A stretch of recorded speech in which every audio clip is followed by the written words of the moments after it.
قرآن کا ہر لفظ اپنی جگہ پر بالکل جیسا ہونا چاہیے ویسا ہی ہے اور اپنی جگہ سے ہٹایا نہیں جا سکتا. قرآن کے کئی الفاظ ایسے ہیں کہ وہ دو مختلف الفاظ ہیں لیکن ان کا اردو میں یا کسی اور زبان میں ترجمہ ایک ہی ہوتا ہے. اس کی پہلی مثال میں جو آپ کے سامنے رکھنا چاہتا ہوں وہ ہے دل کی. دل کے لیے قرآن میں لفظ قلب استعمال ہوا ہے اور دوسرا لفظ فؤاد استعمال ہوا ہے. فؤاد بھی دل کو کہتے ہیں, قلب بھی دل کو کہتے ہیں. اگر فؤاد عربی میں استعمال ہو رہا ہو کسی آیت میں, آپ ترجمہ اردو میں پڑھیں تو کیا ترجمہ نکلے گا؟ دل. اگر فؤاد پڑھ رہے ہوں کہیں تو کیا ترجمہ نکلے گا؟ دل. کیونکہ ہمارے ہاں مختلف الفاظ نہیں ہیں, ایک ہی لفظ ہے تو ہم ایک ہی لفظ استعمال کرتے ہیں.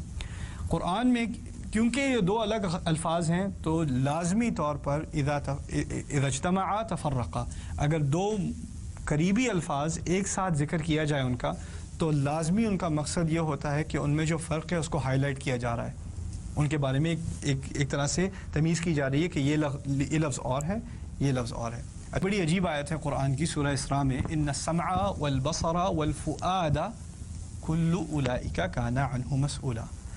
آپ کا سننا, آپ کا دیکھنا اور آپ کا فؤاد, اب میں ترجمہ نہیں کر رہا دل, میں کہہ رہا ہوں فؤاد. آپ کا سننا, آپ کا دیکھنا اور آپ کا فؤاد, ان تمام کے بارے میں پوچھ گچھ ہوگی, ان تمام کے بارے میں پوچھا جائے گا. عجیب آیت اس لیے ہے کہ سننا تو سمجھ میں آتا ہے, دیکھنا بھی سمجھ میں آتا ہے, جو کچھ سنا اس کے بارے میں پوچھ گچھ ہوگی. کیوں سنا بھائی؟ کیوں غیبت سنی؟ کیوں کسی کے بارے میں جھوٹ سنا؟ کیوں فضول باتیں سنی؟ دیکھا کیوں دیکھا؟ کیوں نظر نیچی نہیں کی؟ کیوں خراب چیز دیکھی؟ اس کے بارے میں پوچھا جائے گا. انسان جب کسی ایک ایموشن کی وجہ سے اوور ویلم ہو جائے, بہت زیادہ ایکسائٹیڈ ہو جائے, تو پھر غلطی کر بیٹھتا ہے. اگر آپ بہت ہی برے موڈ میں ہیں تو شاید آپ کی زبان سے ایسی باتیں نکل آئیں جو بعد میں آپ کہیں مجھے نہیں کہنی چاہیے تھی. انسان کبھی غصے میں ایسی حرکت کر دیتا ہے جو اس کو بعد میں خیال آتا ہے مجھے ایسا نہیں کرنا چاہیے تھا. ہوتا ہے کہ نہیں؟ انسان کبھی ڈپریشن میں کچھ ایسی باتیں کر دیتا ہے, اداسی میں کچھ ایسی باتیں کر دیتا ہے, یا زیادہ خوشی میں آپے سے باہر ہو کے کچھ ایسی حرکت کر دیتا ہے جو بعد میں سوچتا ہے مجھے ایسا نہیں کرنا چاہیے تھا, مجھے ایسی بات نہیں کرنی چاہیے تھی. اب کچھ لوگ ایسے ہوتے ہیں جن کا دل بار بار فؤاد ہو جاتا ہے. آپ سمجھ رہے ہیں بات؟ کچھ لوگ ایسے ہوتے ہیں جن کی ایموشنز بہت آرام سے ایکسائٹ ہو جاتی ہیں اور وہ آپے سے باہر ہو جاتے ہیں بالکل چھوٹی چھوٹی باتوں پہ. جیسے ہو سکتا ہے آپ کے گھر, آپ کی فیملی میں کچھ ایسے حضرات بھی ہیں جن کا غصہ بہت آسانی سے ایسے جلدی سے بھڑکتا ہے, پتہ بھی نہیں چلتا یہ ہوا کیا, اور پھر کچھ 5 منٹ بعد دوبارہ بالکل آرام سے جیسے کچھ ہوا ہی نہیں. اچھا ذرا چینی تو ادھر.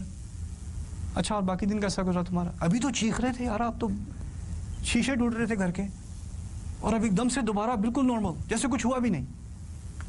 اور کچھ لوگ اس سے بڑے کنفیوز گھر میں, یعنی ایک باپ ہے اس کو غصہ بڑا آتا ہے, بیٹا گھر میں آیا, بیٹا گھر آتے کے ساتھ ہی تم ایسے نکمے, تم تو یہ تم تو وہ, اور چیخ پکار شروع. بیٹا 18 سال کی عمر ہونے کے باوجود اس کی آنکھوں میں آنسو آ گئے کہ ایسی ایسی باتیں سننے کو مل رہی ہیں. پھر ماں جا کے بیٹے کو تسلی دیتی ہے, کہتی ہے دیکھو تمہارے ابو کبھی کبھی ایسے ہو جاتے ہیں, وہ اصل میں ایسے نہیں ہیں, بس کبھی کبھی ہو جاتے ہیں, کوئی بات نہیں, یہ ان کا قلب نہیں ہے, یہ بس ان کا فؤاد ہے. آپ سمجھ رہے ہیں بات؟ تو لوگ اس کو جسٹیفائی کرتے ہیں, کہتے ہیں دیکھو میں نے غصے میں کچھ کہہ دیا تھا لیکن وہ میں نہیں تھا, وہ تو بس مجھے کچھ ہو جاتا ہے, جب مجھے غصہ آتا ہے مجھے کچھ بس ہو جاتا ہے. آپ کے بچے کہیں گے I didn't mean it mom, that wasn't me, this is me. you know, ہوتا ہے کہ نہیں؟ پھر لوگ کیا کرتے ہیں, لوگ اس کو ایک طرح سے ایک ایکسکیوز بنا لیتے ہیں کہ دیکھو میں نے جو غصے میں بات کی تھی وہ اس کے بارے میں آپ مجھ سے پوچھ گچھ نہیں کر سکتے, جو میں نے ڈپریشن میں حرکت کی تھی اس کے بارے میں مت پوچھو, دیکھو وہ it was a special occasion, وہ کچھ بات آپ سے باہر ہو گئی تھی لیکن وہ اس کے بارے میں وہ بات دوبارہ مت لاؤ, دیکھو وہ ایک غلطی تھی وہ ہو چکی. اللہ تعالیٰ اس آیت میں بڑی حکمت سے فرما رہے ہیں دیکھو جس حالت میں تم اپنے آپ کو کہتے ہو کہ دیکھو اس بارے میں مت پوچھو, اس وقت میں غصے میں تھا, وہ اور بات تھی, اس کے بارے میں مجھ سے کوئی انٹروگیشن نہیں ہو سکتی. اسی کے بارے میں خاص کہا ان السمع والبصر والفؤاد, کیونکہ لوگ اسی کو مثال بناتے ہیں, اسی کے پیچھے ہٹتے ہیں کہ دیکھو جب ایک دفعہ اس طرح کی سچویشن ہو جائے, میں فؤاد بن جاؤں, میرا قلب فؤاد بن جائے, تو پھر اس کے بعد مت پوچھو, مجھے نہیں پتا. اور اللہ فرماتے ہیں نہیں تمہیں پتہ ہے, اچھی طرح پتہ ہے, اور پوچھ گچھ ہوگی اور اسی کے بارے میں ہوگی.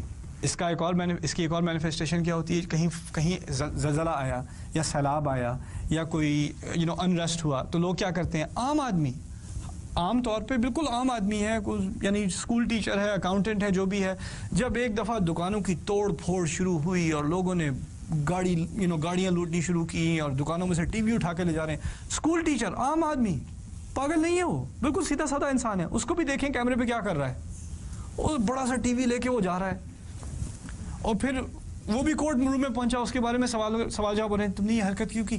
آئی ڈونٹ نو واٹ ہیپنڈ. اور سائیکالوجسٹ کہہ رہا ہے دس از موب مینٹیلٹی. جب تمام موب ایسی حرکتیں کر رہا ہو تو انسان کا سر گھوم جاتا ہے، وہ بھی حرکتیں کرنی شروع کر دیتا ہے، وہ سوچتا نہیں کر کیا رہا ہے. یعنی وہ بھی یہ آرگیومنٹ کر رہے ہیں کہ دیکھو اس وقت وہ قلب نہیں تھا، اس وقت وہ فؤاد تھا، اس کو مت پوچھو، اس کو معاف کر دو. اللہ تعالیٰ کہہ رہے ہیں نہیں، یہ بالکل معاف نہیں ہوگا، اس کے بارے میں سوال پوچھا جائے گا. تم اپنی تمام حرکتوں کے لیے خود ذمہ دار ہو، تمہاری کوئی ایکسکیوزز نہیں ہے. ان السمع والبصر والفؤاد. اب دیکھیں اگر آپ اس آیت کا ترجمہ دل پڑھیں اور گزر جائیں تو یہ ساری بات نکلے گی کہ نہیں؟ بالکل آگے سے آپ بالکل ایسے گزر جائیں گے جیسے کچھ بات ہی نہیں ہوئی. تو قرآن کے ہر لفظ پہ خاص اٹینشن، اس ہر لفظ پہ خاص توجہ کی ضرورت ہے، ہر لفظ پہ. بارک اللہ لی ولکم، والسلام علیکم ورحمۃ اللہ وبرکاتہ.